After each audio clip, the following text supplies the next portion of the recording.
Good morning, everyone, and welcome to the Sabi Sands. Currently, I've just got back into the driver's seat. Wium is just over there, you'll notice, and we've got a flat tire just after we left camp.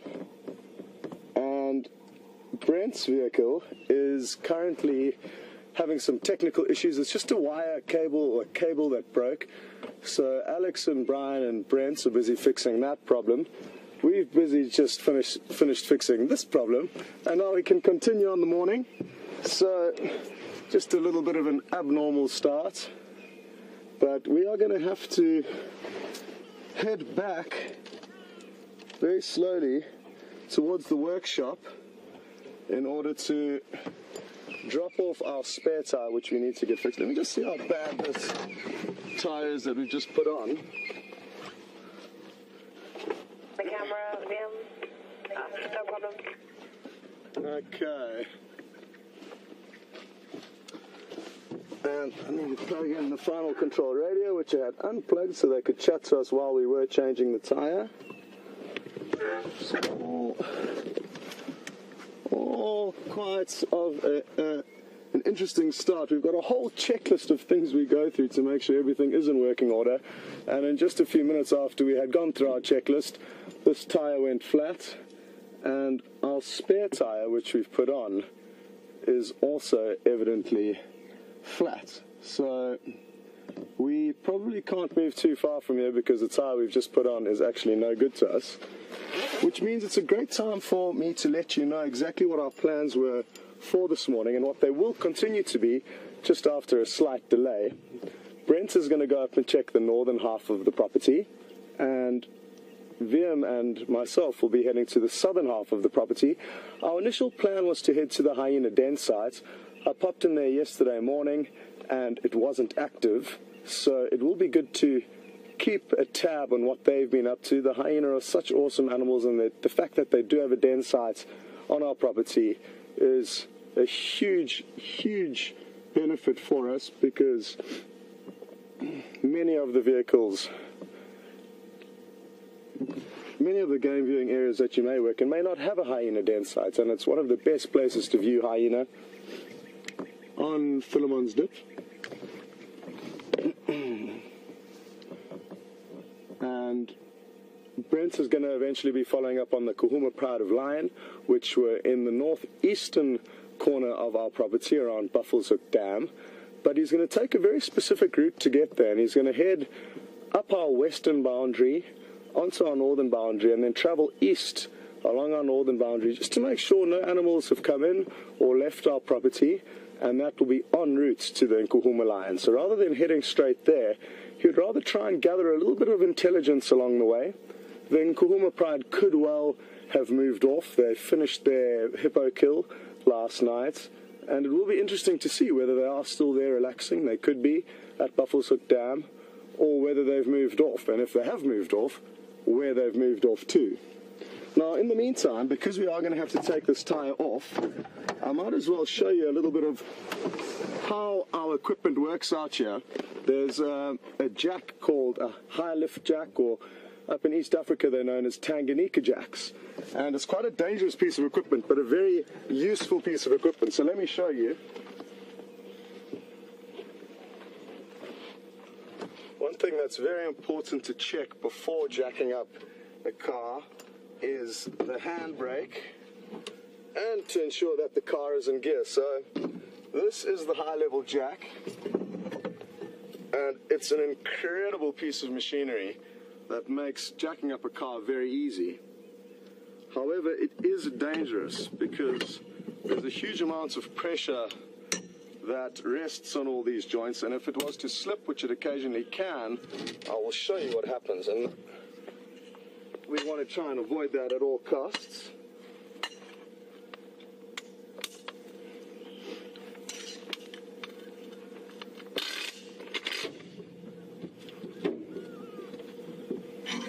Okay, I'm going to try my best to make it as level as possible before jacking the vehicle up. That way there's no risk of with added pressure and height as the vehicle comes forward, that it would tip off the jack.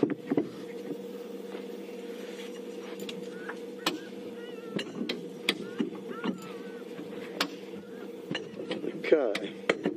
Now, as I push down, the mechanism crawls up this bar, carrying the vehicle up. You can then change the settings to bring it down. But each time the vehicle goes higher up, there's more and more pressure resting on this pole. Now, it's very important. You'll notice I'm standing to the side of the pole. If you stand in the firing line of where this pole can hit, if it was to slip, this pole will trigger backwards and forwards at an immense rate, and if it was to hit you on the head, it could kill you. So that's why I'm standing off to the side. If it was to start shaking uncontrollably, I wouldn't be in the firing line.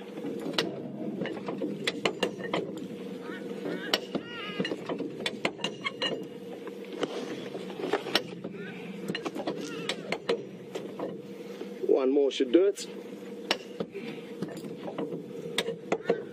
And I can hear our support vehicle on the way.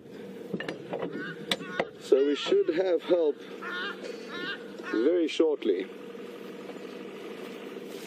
Now, in the excitement, I've actually skipped a level, and I should have loosened the bolts on the tire before lifting it up off the ground, but that shouldn't be too much of a problem. And it's Brent who's come to rescue us, so you'll shortly be able to say good morning to him.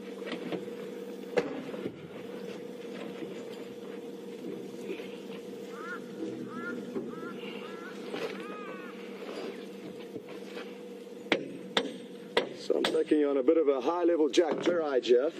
Like I said, I forgot to loosen. Morning, morning, morning, everyone. Hello, Brent.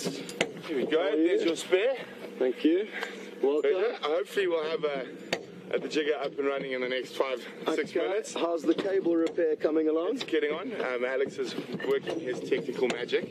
Okay, good. But I'll see you guys just now. Cool, thank you very much. Bye. Could you take the other one back with you, please? Thanks. So again, folks, a huge apologies for this, but it is part of the safari adventure, and it is a reality to get a flat tire out here.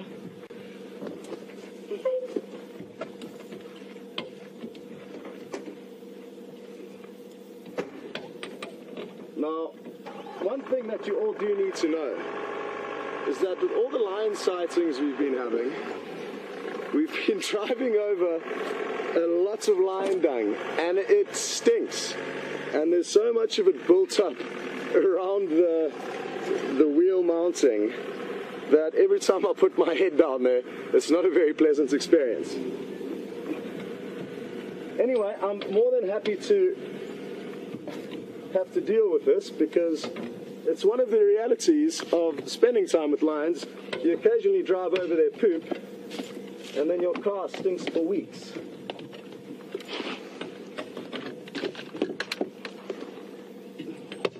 Wium and I had rushed as fast as we could. We were like a Formula One pit team to try and get the tire changed before we went live. And Wium was just finishing off the final nuts and bolts, tightening them, when we realized that our spare tire indeed also had a slow puncture. So we were in a frantic rush a bit earlier to fix it, and we did. But sadly, the tire we put on was a dud.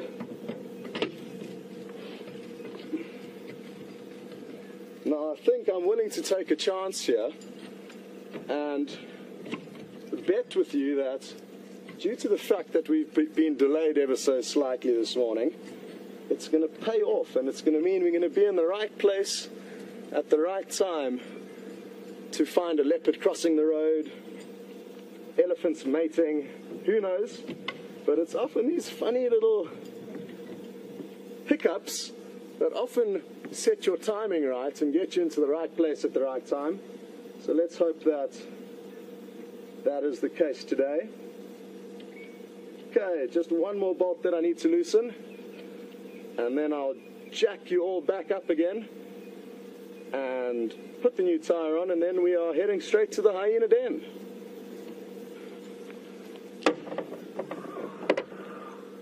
Well, we might be heading to some elephant earlier. That's also one of the benefits. Oh, quickly, VM, look at this. It's a fish eagle flying away with the fish that it's just caught. I think it's a fish, or is it a bird? I can't tell. But that's an African fish eagle, and already a good example of how just sitting in one place you can get spoiled. So what did you think it was, VM? A bird? It looked like a bird. Interesting. Obviously I couldn't get my binoculars up to it, but for those of you who are watching on big screens, I'm sure you may know exactly what it was that the fish eagle had caught. Even though they will feed predominantly on fish, it's not the only prey they'll eat. I've seen them catching flamingos before in East Africa, which was an unlikely prey item, I thought, and an incredible spectacle to witness the beautiful African fish eagle catching a flamingo. It's not something that I ever thought I would see happening. Okay, the dud is off. Again, I do need to be careful now. While I am under the vehicle, any thing could slip and slide, so I want to make sure I don't get crushed.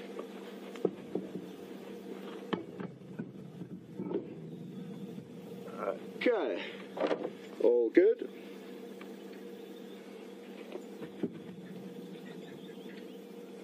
So, before the fish eagle flew past, we heard some elephants trumpeting not far away. So, there's a strong chance we'll see those ellies before we get to the hyena den site. So that's, again, good prospects. And again, a good lesson. Sitting and listening can often be so useful when trying to find animals.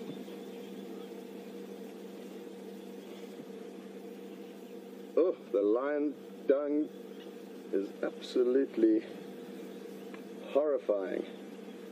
It stinks.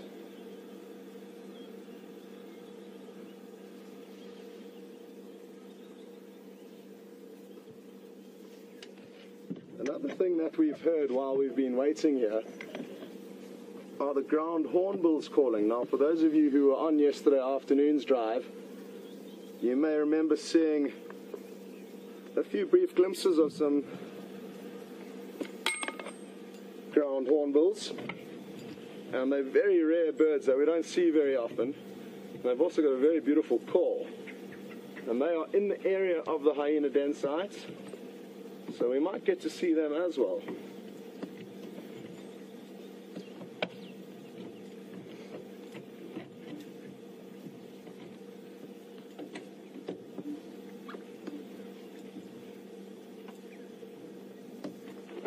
Okay, I can now lower down the jack so that the tire has pressure and doesn't just spin.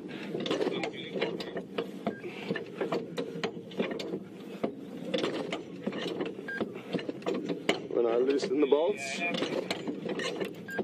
or tighten the bolts rather.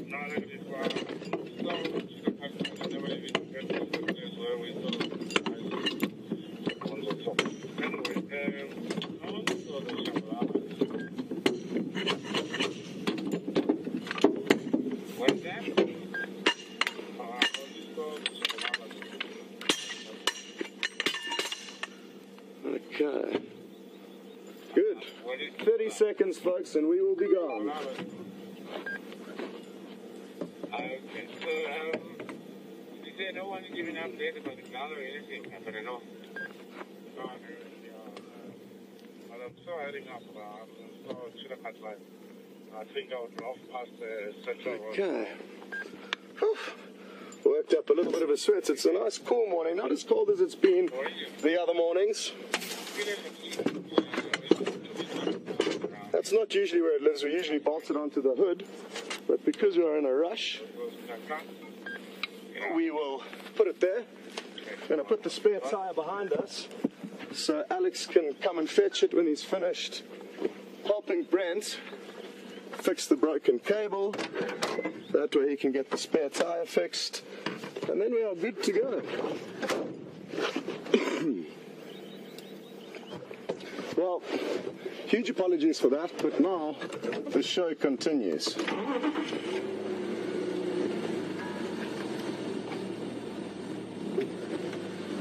Thanks, Wium. Scott. Woo.